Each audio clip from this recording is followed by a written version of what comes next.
이제 이 4장 이제 1절로 9절까지 볼 텐데, 이 4장은 1장부터 3장까지와 이제 또 다른 영역입니다. 영역이에요. 1장에서 3장까지는 그 장소적 배경이 실로라는 그 성소를 중심으로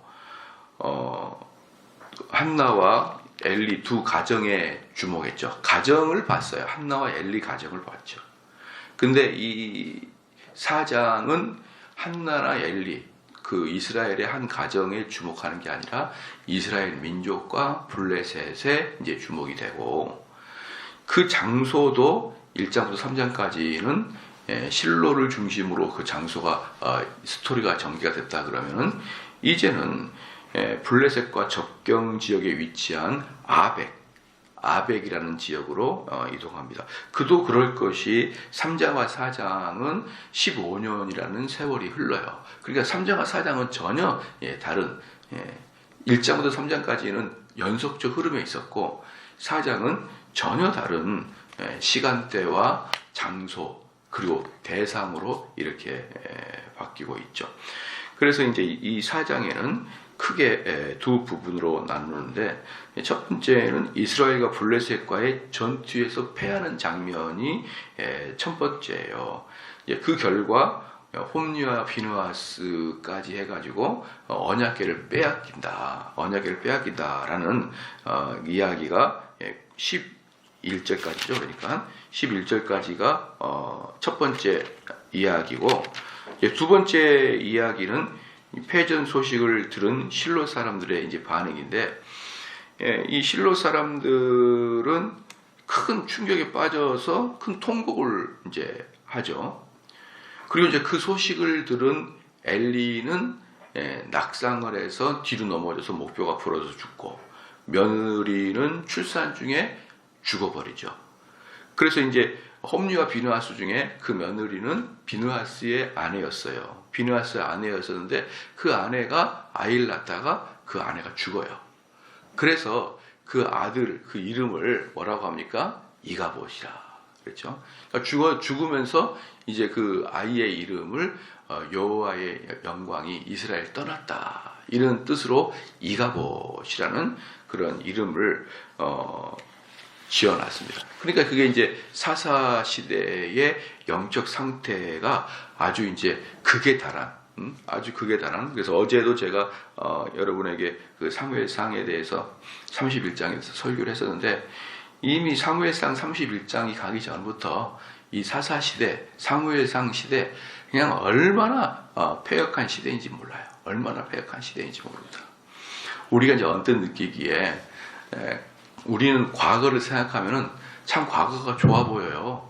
과거가 참 좋았다, 그때가 좋았지 그러는데, 사실은 그때가 좋은 게 아니에요. 그때가 좋은 게 아니라 역사는 항상 하나님이 은혜를 주실 때가 있고 은혜를 주시지 않을 때가 있지, 항상 과거가 아름답고 예뻤다 그렇게 보는 것은 아니죠. 많은 사람들이 한국 교회가 지금은 많이 타락했고 과거 한국 교회는 상당히 좋았다. 제가 본 과거 한국 교회 안 좋았어요.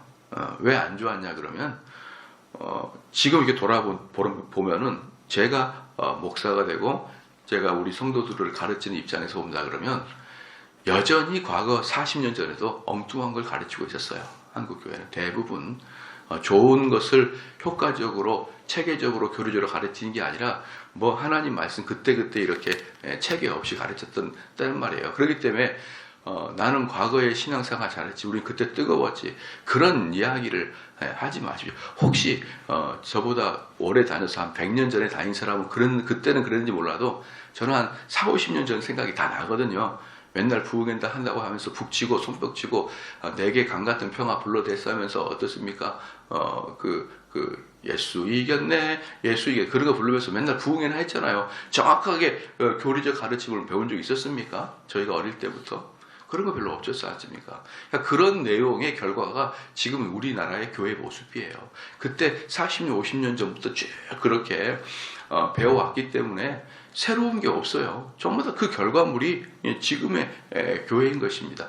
그래서 많은 사람들이 지금 한국 교회는 이렇게 타락했고 우리가 어릴 때만 해도 교회가 참 좋았다. 우리가 어릴 때는 재밌었죠. 그 재미는 젊은이들이 교회를 다니니까 재밌는 거예요. 뭔가를 귀한 교리를 배우거나 말씀을 배운 게 아니라 그냥 재미가 있었어요. 벅적벅적하고 웃고 깔깔거리고 또는 거기서 여러 가지 인생사가 역동적으로 흐르고 그러니까 재밌었고 좋아 보였던 거죠. 실질적으로 지금 제가 가르치는 그런 렌즈를 통해서 그 과거를 본다 그러면은 제가 판단하기엔 거의 오순절 운동이었다. 순복음교회 운동이었다라고 보여요. 전체 한국교회, 한국장로교를 포함해서 모든 대부분의 교회들이 여의도 순복음교회를 따라가고 있었다라고 저는 그렇게 보여요. 그렇기 때문에 우리가 은연히 과거가 좋았다 그러면 안 되고, 여기서도 보면은 이스라엘이 사사기, 사무엘상기 얼마나 하나님의 창조의 시기랑 별로 안 먼 시기잖아요. 이때가 별로 안 먼 시기이기 때문에 그때는 그래도 건강하지 않았을까. 천만의 말씀이에요. 말할 수 없이 타락한 시대. 지금 한국교회가 타락했다고 하지만 교회의 역사를 보면은 교회가 타락 안 한 적이 없었고, 그리고 사사시대나 사무엘상 시대에 비하면 지금 교회가 훨씬 낫죠. 지금 교회가. 이 당시에는 제사장 아들 홈리아 비누아스가 뭐합니까? 그 고기 들어오는 족족 탁 긁어가지고 막 탁 자기 배를 채우잖아요. 다 자기 배를 채워도 누구 하나 뭐라고 하지 못하는 그런 시대가 이 시대였단 말입니다. 만약에 여러분들이 헌금 내는 족족 제가 다 주머니에 다 넣어가지고 회계 봉투에는 하나도 돈이 없고 전부 다 내 개인 통장에 들어간다. 이거랑 똑같은 거 아니에요? 이러지는 않잖아요. 이런 교회는 없어요. 한국 교회는. 한국 교회는 최소한 이러지는 않습니다. 왜냐하면 사람 보는 눈이 있고 사람들이 다 똑똑하고 회계가 있고 다 재정부가 있고 관리 감독하는 교회 안에는 다 형성되어 있기 때문에 감히 이러지는 못해요. 또 홈리아 비너스 어떻습니까? 그 성막을 섬기는 그 여성들을 희롱하고 있었습니다. 어떻게 이럴 수가 있습니까? 몰래 그럴 수 있어도 대놓고 그런 목사가 어디 있어요. 그렇기 때문에 괜히 이렇게 한국 교회가 타락했느니 어떤 그 장로 하나는 그럽디다. 중세 카톨릭보다 더 타락한 교회가 현대 한국 교회라고. 천만의 말씀이에요. 당신 중세 시대 타임머신 타고 가보세요. 그때는 어땠는지. 그때는 사제권이 있어가지고 어떻습니까? 여러분들의 너 죄를 내가 사해줄게. 이렇게 사제들이 했던 아주 오만불손한 시대였단 말이에요. 어디 목사가 여러분한테 가가지고 권사님 내가 당신 죄를 사하노라. 이런 사람이 어디 있나요? 그러니까 이게 과거는 은연히 좋아 보이고 과거는 은연히 이렇게 미화되게 돼 있어요. 그러나 과거가 좋은 게 아니라 언제가 좋냐 그러면 하나님의 은혜가 있을 때가 좋은 거예요. 하나님의 은혜는 과거에 있을 수도 있고 미래에 있을 수도 있고 현대에 있을 수도 있는 거예요. 그렇기 때문에 우리는 항상 과거를 미화시키는 것은 우리 좀 금해야 된다. 그래서 어쨌든 사무엘상 4장부터의 느낌은 완전히 이게 달라지는 것입니다. 그 다음에 이제 1절 말씀 보니까 사무엘의 말이 온 이스라엘에 전파되니라. 사무엘의 말은 이제 한마디 하게 되면 그 무게가 이스라엘 사람 전체가 들을 만할 만큼 무게감이 있어진 거예요. 왜 그렇습니까? 3장에서 4장까지가 벌써 15년이 흘렀다 그랬죠. 그러니까 3장에서 사무엘이 최초의 선지자 사역을 합니다. 어떻게? 엘리 가문의 저주를 선포하게 되는 것이죠. 엘리 가문의 저주를 선포하게 됨으로써 사무엘이 최초로 선지자의 사역을 감당하게 됩니다. 그리고 15년이 흐른 거예요. 그러니까 이미 15년 동안에 이스라엘에서는 사무엘이라는 사람의 그 명성이 좌자하게 되는 것이고 그 한마디 한마디는 하나님이 명령해 주셨다는 것이 증명되는 시간들이 15년이 흘렀어요. 그러니까 사무엘이 한마디 하면은 사람들이 귀담아 듣는 것이죠. 그 다음에 이스라엘은 나가서 블레셋 사람과 싸우려고 에베네셀 곁에 진쳤고 블레셋 사람은 아합에게 진쳤더니 어제도 제가 말씀을 드렸습니다. 이 당시 이스라엘 사람들의 전투는 가운데 운동장 같은 걸 놔두고 양쪽에 진을 쳐요. 양쪽에 진을 치고 그 다음에 공무원들이 아침에 나가서 출근하고 저녁에 퇴근하듯이 아침에 가서 싸운 다음에 또 저녁에 퇴근해가지고 그 진치는 데 들어가가지고 그렇게 싸우는 거예요. 그러니까 여기서 블레셋 사람과 싸우는데 에베네셀, 이스라엘 사람들이 에베네셀 진쳤고 블레셋 사람은 아벡에 진쳤더라. 이렇게 나오죠. 이스라엘을 대하여 항우를 벌이니라. 그러니까 지금 이 지역이 또한 어제랑 제가 설교를 했듯이 이 지역이 또 문제가 뭐냐면은 평지입니다. 평지. 그러니까 이스라엘 어제 제가 그 사울을 이야기하면서 사울이 이게 미쳤다, 광기가 흘렀다 그랬잖아요. 그 중에 하나가 뭐냐면 블레셋과 평지에서 싸웠어요. 구릉 지역에서. 그 싸우면 안 됩니다. 그런 데서 싸우면은 블레셋 사람들은 철저하게 장비가 갖춰져 있고 장비가 갖춰져 있을 뿐 아니라 이 사람들은 전략과 전술을 이미 갖추고 있는 애들이에요. 그러니까 이스라엘의 군대들은 꼭 뭐라 그러냐면 민방위들을 모아서 그때 모아가지고 야 전쟁하자 이렇게 하니까 오합지졸이죠.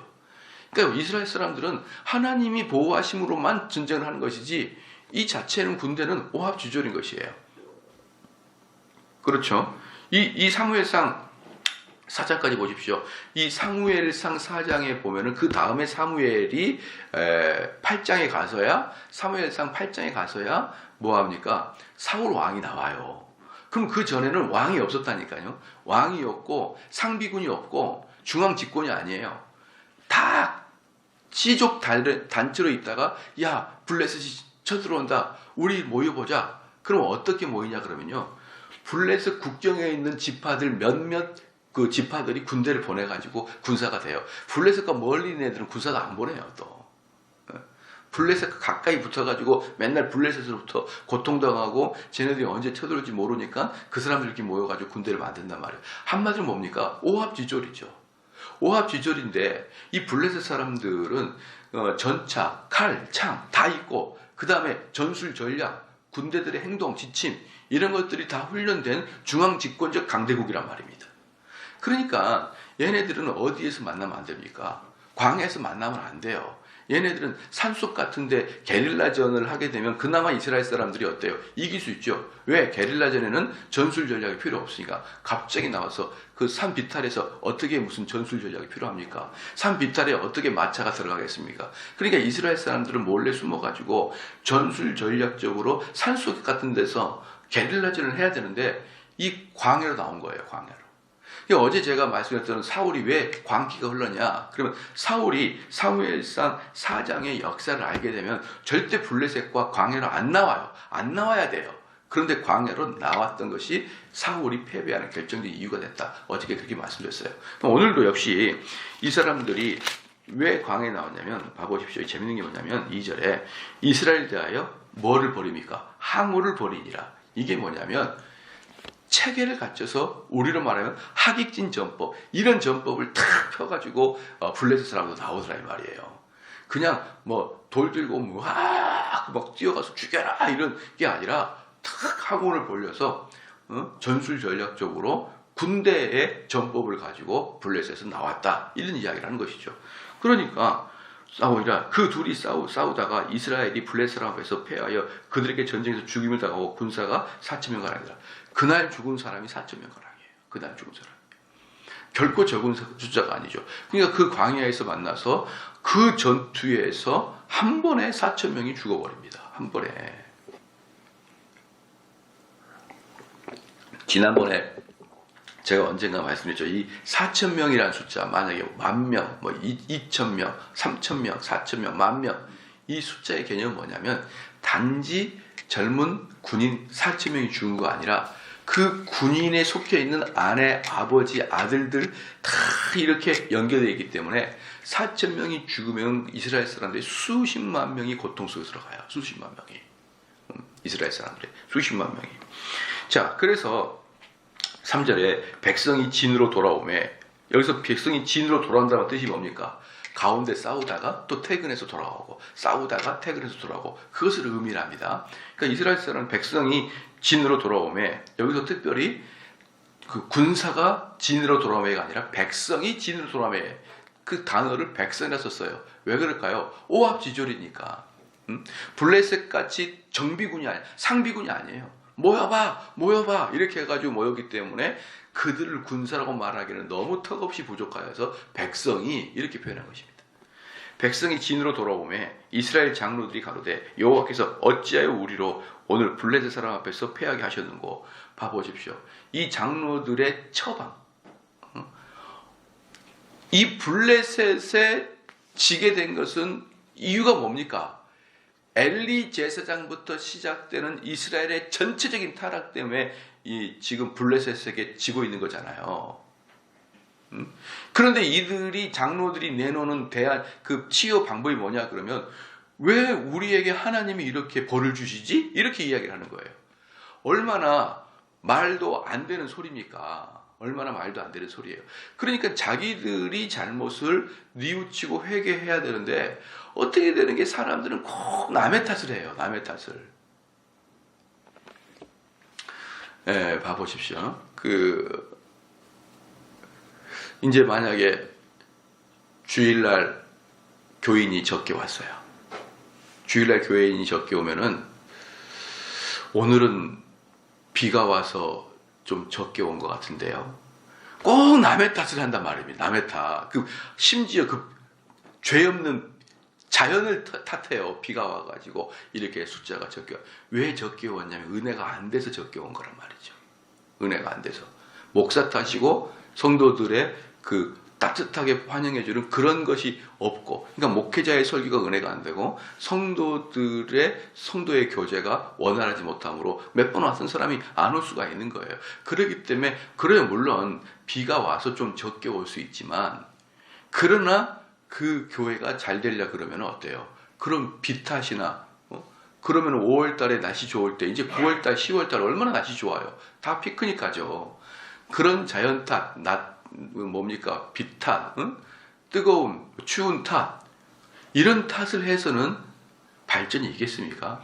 왜 이렇게 잘못되고 있는지에 대해서 우리 스스로 성찰하고 반성을 해야 내 개인도 살아나고 교회도 살아나고 사회도 국가도 살아나는 거예요. 그렇잖아요. 이 장로들은 탁 지자마자 뭐라고 한다고요? 하나님이 왜 우리를 지게 했을까? 이해가 안 되네, 하나님? 이런 식으로 너무나 뻔뻔하게, 이 뻔뻔을 밥 말아 먹듯이 이렇게 뻔뻔하는 거예요. 자, 봅시다. 어째 우리로 오늘날 블레셋 앞에서 패하게 하시는고. 여호와의 언약궤를 실로에서 우리에게로 가져다가 우리 중에 있게 하여 그것으로 우리 원수들의 손에서 구원하게 하자니. 그러니까 이들이 생각하는 그 뻔뻔함이 하나님 앞에서 우리가 회개하자, 하나님 앞에서 순종하자, 이런 생각은 일푼도 없고, 왜 하나님이 우리를 이렇게 힘들게 하지? 언약궤를 갖다 놓자. 그럼 언약궤를 뭘로 보고 있는 겁니까? 부적이나 수호신 같이 여기고 있는 거예요. 언약궤가 이스라엘 백성을 지키는 게 아니라 하나님이 이스라엘 백성을 지키는 거죠. 그리고 그 언약궤는 하나님의 임재의 상징인 거죠. 그런데 완전히 거꾸로 딱 이해를 하고 있는 것입니다. 언약궤가 자기들을 왠지 보호해 줄 것처럼. 여러분, 하나님의 명령을 순종하지 않았고 하나님께서 이스라엘 백성을 치기로 마음을 먹었을 때는 언약궤가 아니라 언약궤 수백 개를 들고 가도 전쟁에서 이길 수가 없는 것이죠. 그러니까 4절 말씀, 이 3절 말씀 보면은 이 장로들의 생각의 수준이 얼마나 유치하냐. 여기 앞에 있는 정대훈 목사가 아니라 여러분보다도 훨씬 더 유치한 생각을 이스라엘 장로들이 하고 있는 거예요. 얼마나 하나님 말씀 모릅니까? 4절 말씀, 이에 백성이 실로에 보내어 그룹 사이에 계신 만군의 여호와의 언약궤를 거기서 가져왔고, 엘리의 두 아들 홈리와 비느하스는 하나님의 언약궤와 함께 거기에 있더라. 이제 실로로 달려갔죠. 하루 왼종일 달려가서 실로로 달려간 겁니다. 5절 말씀에 여호와의 언약궤가 진에 들어올 때에 이스라엘 큰 소리로 외침에 땅이 울린지라. 여기 보니까 이제 이스라엘 사람들은 안 겁니다. 뭘 알았냐? 우리가 언약궤가 없어졌구나. 이걸 이제 안 거예요. 그러니까 이 언약궤가 들어오니까 이스라엘 사람들은 맞아. 이게 없어서 우리가 진 거지. 이러면서 이제 승리를 따는 당상처럼 완전히 이제 승리에 도취돼가지고 환호성을 지르기 시작하는 거예요. 너무 기뻐가지고. 그러니까 6절 말씀에 블레셋 사람이 외치는 소리를 듣고 가로되 히브리 진에서 큰 소리로 외치면 어쩌미뇨 하다가 여호와의 괴가 진에 들어온 줄을 깨달은지라. 이제 이게 뭐냐면 이스라엘 진에서는 얼마나 큰 소리를 했든지 가운데 큰 그 전쟁터가 있잖아요. 양진에서 있단 말이죠. 양진에 있는데 그 양진 쪽에서 이스라엘 속에서 얼마나 큰 소리를 환호를 지르는지 이게 이 블레셋 진까지 이 소리가 진동이 돼 들려오는 거예요. 그러니까 블레셋 사람들이 왜 쟤네들이 갑자기 4천 명이나 죽어놓고 왜 저렇게 환호성을 지르고 즐거운 축제가 빠졌지? 이렇게 물어보니까 스파이가 갔다 온 스파이가 있겠죠. 뭐라고 합니까? 언약궤가 들어와서 그런답니다. 이제 이렇게 했습니다. 그래서 여기를 보면서 우리가 아는 게 뭐냐면 여기서 보는 아는 게 뭐냐면 이스라엘은 이미 이제 전쟁에 승리를 될 그런 자신감에 쌓여 있고 여기서 블레셋은 어떤 마음이 들까요? 두려운 마음이 든 거예요. 두려운 마음이. 그래서 전쟁에서 자신감과 긍정적 사고가 있고 얘는 이미 패배를 예견하고 있고 패배 때문에 안 될 거라는 생각, 그런 생각이 있어도 전쟁에서 승리하고 지고 그런 거 아닙니다. 우리가 보면은 어때요? 블레셋은 져야 돼요. 왜? 두려움에 빠졌으니까. 우리가 축구를 할 때 우리 대한민국의 불굴의 정신을 가지고 정신력으로 싸워도 독일을 한번 이기기 어렵습니다. 스페인이 이기기 어려워요. 브라질 이기기 어렵습니다. 정신력으로 아무리 충만해도 스페인 한번 못 이겨요. 얼마 전에 독일 한번 이기니까 뉴스가 얼마나 크게 뜹니까? 왜 독일 이기니까 뉴스가 그렇게 떠요? 처음으로 이기니까. 뭐 게임이라는 게 한 번도 이길 수 있잖아요. 한 번이라도. 그러니까 얼마나 좋아합니까? 그런데 평상시는 거의 독일한테 못 이겨요. 그렇기 때문에 실력 차이가 나면은 정신력은 아무 의미가 없어요. 실력이 거의 대등할 때는 정신력이 좀 의미가 있어도 실력 차이가 있는 곳에서는 정신력이라는 것은 아무 의미가 없습니다. 여기서도 보면은 이스라엘 백성은 이미 정신력으로 승리가 됐어요. 블레셋은 정신력 패배가 됐어요. 근데 전쟁의 승리는 하나님이 허락하는 거지 인간의 정신력이 허락하는 거 아닌 것이에요. 그렇잖아요.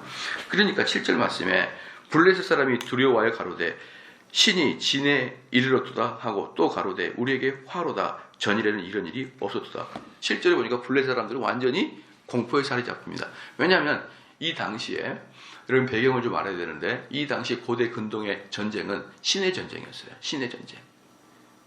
그러니까 블레셋 사람이 나중에 이 언약궤를 뺏어다가 얼마나 좋아하는지 몰라요. 신의 전쟁이니까 우리 블레셋의 신이 여호와의 신을 이겼다 이 상태거든요.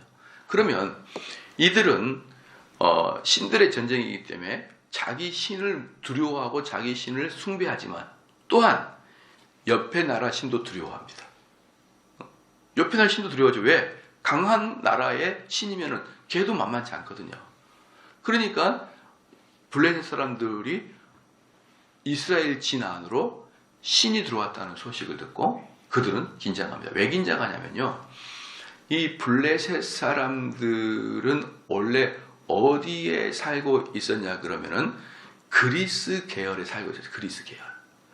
그리스 쪽에 살고 있었던 원래 그런 민족이에요. 해양 민족이었어요. 그리스.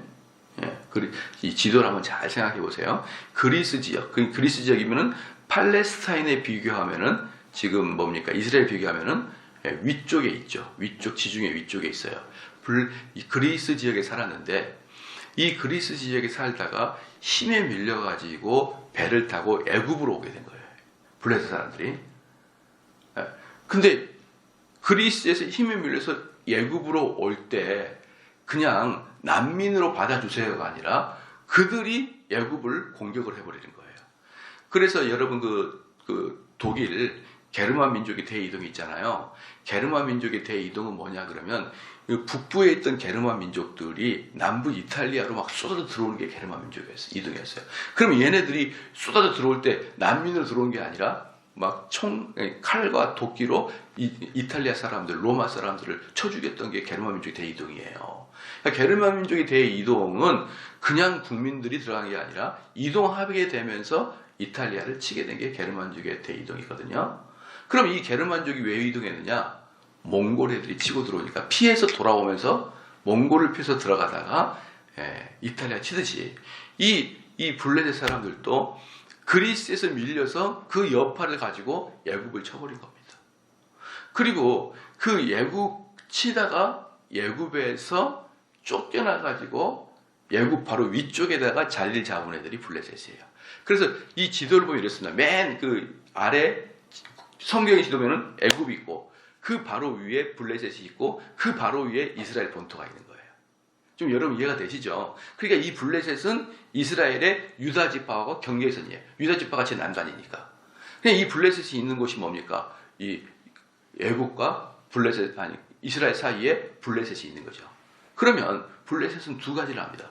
첫 번째, 애굽이랑 싸워서 졌기 때문에 애굽이 얼마나 강대국인 걸 알아요. 애굽이랑 싸워서 져봤잖아요.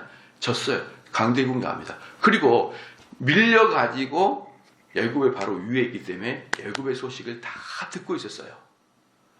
그런데 이스라엘 사람들이 그 강대국인 애굽을 포로를 뚫고 나와서 출애굽을 해버렸네요.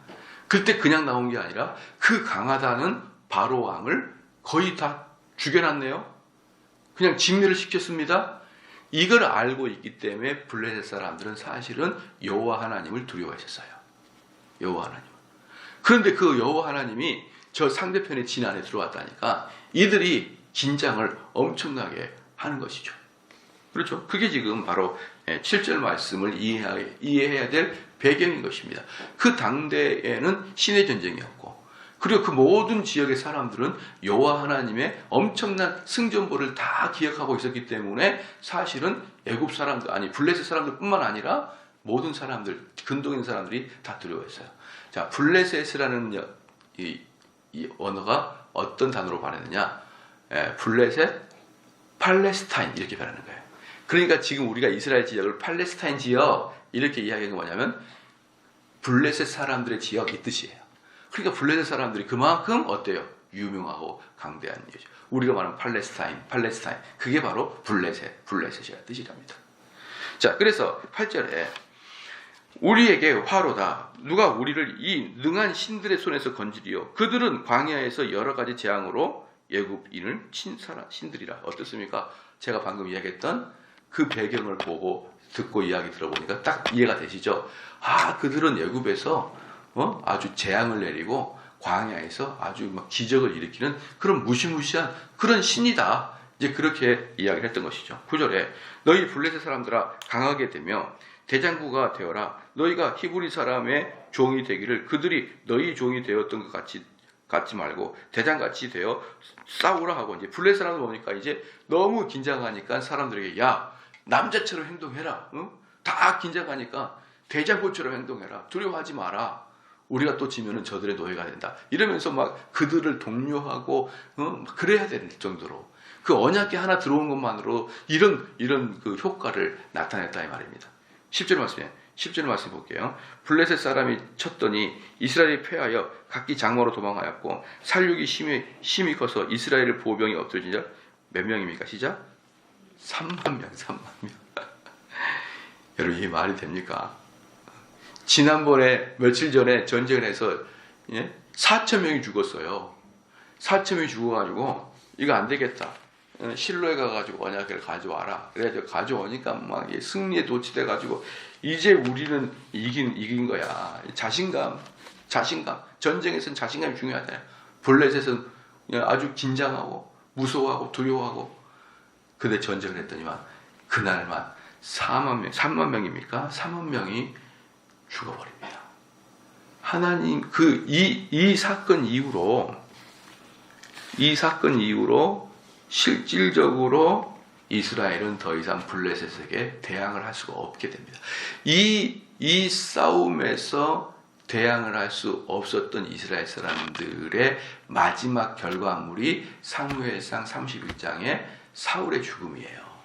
그때까지 쭉 블레셋한테 끌려다니다가 다윗이 등극하면서 블레셋을 드디어 접수를 합니다. 다윗은 얼마나 이들이 이 블레셋 사람 팔레스타인인들에게 얼마나 고통을 당했는지를 우리가 이렇게 알 수가 있는 것이에요. 이 모든 것들이 무슨 일 때문입니까? 이스라엘 사람들이 수백 년 동안 하나님 말씀을 어기고 말씀을 떠나고 그 계시를 가볍게 어기고 그 결과 이스라엘 전체를 대표하는 엘리 제사장 그 가문이 얼마나 흉악해져 가지고 종교, 정치, 경제 모든 것들이 다 하나님으로부터 떨어져 있었기 때문에 이런 결과가 난 것입니다.